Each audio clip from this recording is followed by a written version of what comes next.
Howdy everyone. Alright, so you can see now that I've got the most of the wheel pant is now mounted, and I also have my gear leg fairing also mounted. I'll go over the gear leg installation when I do the other side here in a minute, but I just wanted to get a little bit of reference on how these things look and how they go together. So the gear leg fairing comes with these tabs that you run clecos through, and that is supposed to help to avoid twist, which is a good idea in theory, but in reality, I'm sure they work, but I can still twist the leg quite a bit, even with clecos in it. The leg fairing itself and the intersection fairing is all one piece. I'll show you that on the other leg here in a second. And the leg attaches to the wheel fairing using existing holes that attach the wheel fairing to its structure underneath.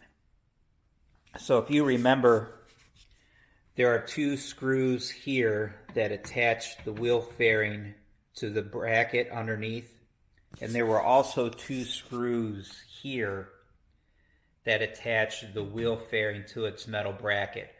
Well, the gear leg shares those same two holes. So these two holes are shared with the bracket underneath.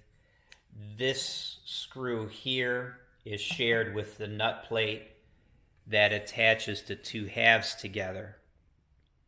And I believe that's it. This hole here needs to be drilled through and a nut plate added, and the screw up front also gets drilled through and a nut plate added. But these two screw locations go through the fairing, through the wheel pant, and into the aluminum structure underneath. And this screw goes through the leg fairing and attaches to the nut plate that already exists on the wheel pant. And I'll talk about that as I work through the other side.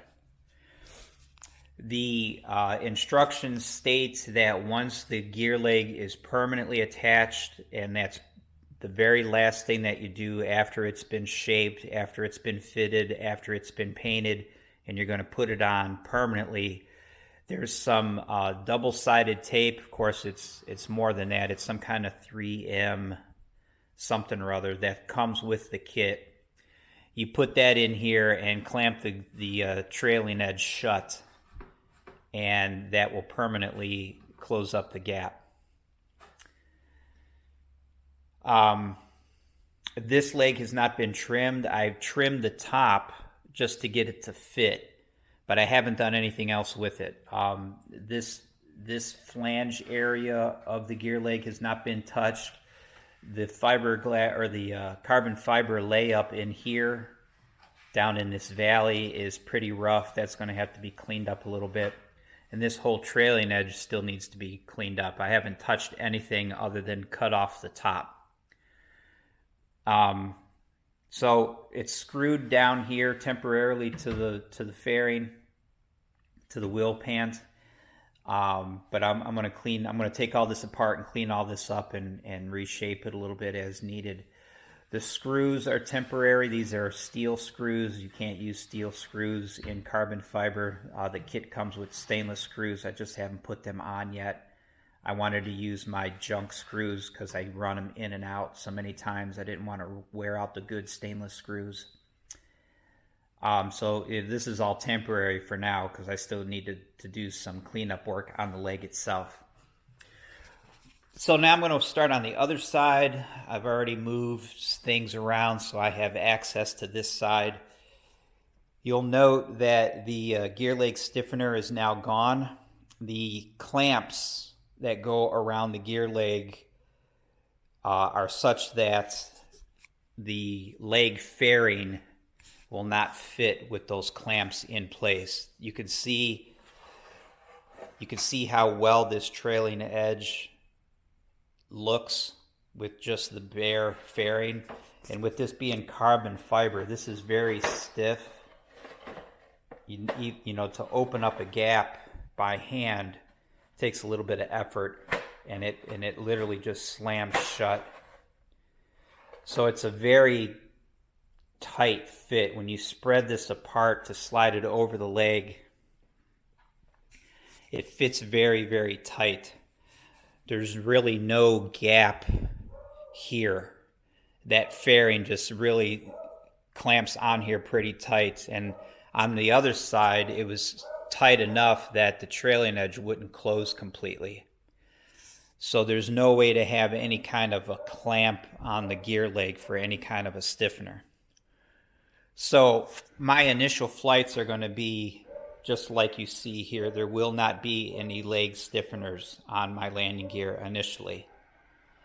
I'm hoping that because the gear leg itself is stiff and because it clamps relatively tightly around the gear leg itself, that perhaps this leg fairing will act as some type of a stiffener for the fore and aft movement, but that's wishful thinking.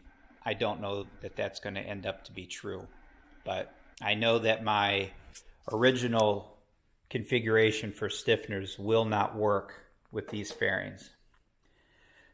So I know how that other fairing went on, and I know what it looks like now, and I know what kind of gap I have on the trailing edge, and I know what I had to do to these holes to get them to match up with the holes on the wheel pant. I want to do this other side to see if it matches that side. I don't know if this side will go together any better, if it's going to go together any worse, if I'm going to have the same trailing edge gap that I've got on the other side. I just want to get into this one and see how close it matches what I had to go through on the other side. And I'll talk about it as I go through it. Okay. Let me get started on this other leg, and I'll talk to you guys later.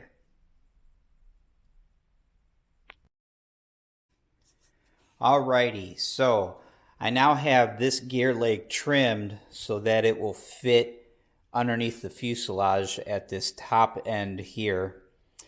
And you'll note that I have left in place my black Gorilla tape from where I had my clamps for the stiffener.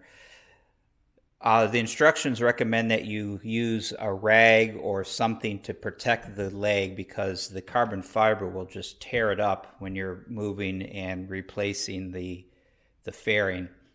So I left these pieces of tape on here basically just as skid plates, for lack of a better term, so that the gear leg will slide on these rather than tearing up the leg. Now this area down here by the pant, this needs to be protected because, believe it or not, you need to spread open this flange to get it over that gear leg. And you can see by the design of it, it does not want to open up very easily. And it will just shred your powder coating in here when you slide it on and off. So this piece of tape, this is just a piece of Gorilla tape. This works.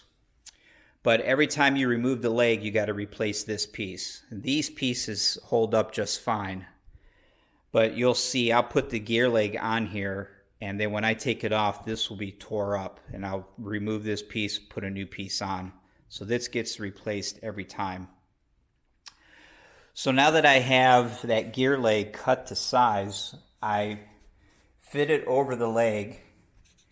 And you can look through the holes. If you can imagine the gear leg is in place, you can look through the holes on the fairing and you'll see the crosses of these screw hole locations. The crosses of the Phillips head screw will show through these three locations on the gear leg fairing.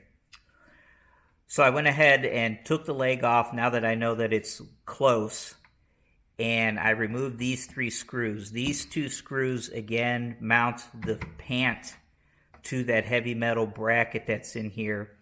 This hole just connects this half to this half with a nut plate. But these are the three hole locations that get shared with that fairing, with the leg fairing. So now I'll put the fairing back on, and I'll see if I can't get these 3 holes or these 3 screws in place without too much difficulty.